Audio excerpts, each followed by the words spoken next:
a Trump charged with bid to overturn 2020 election.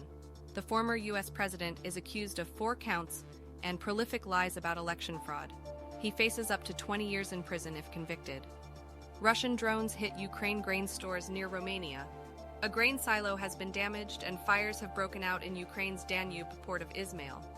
The attack is seen as a new tactic by Russia to cut off Ukraine's alternative routes for exporting its grain. Wizkid becomes latest Afrobeats star to make history with sold-out stadium show in London.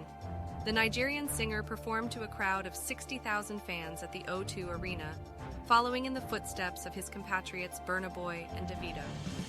Caroline Kennedy recreates her father JFK's heroic World War II swim.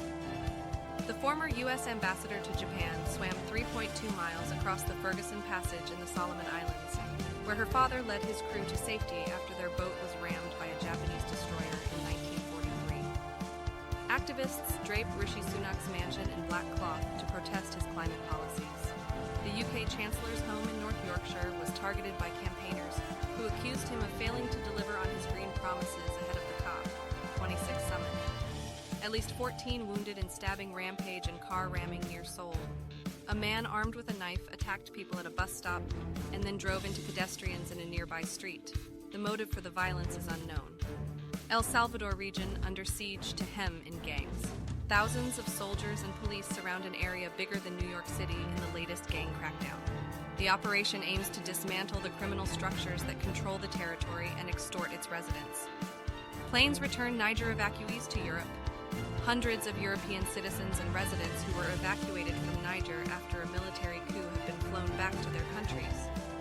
The West African bloc ECOWAS has imposed sanctions on Niger and called for a return to constitutional order.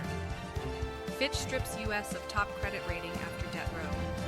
The rating agency has downgraded the U.S. from AAA to AA+ after Congress failed to raise the debt ceiling before the deadline.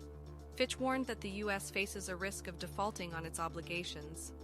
The fury in Pakistan sparked by a misogynist minister. A federal minister has sparked outrage after he made derogatory remarks about women during a TV show. He called them tractors and tomatoes, and said they should not be given equal rights or education.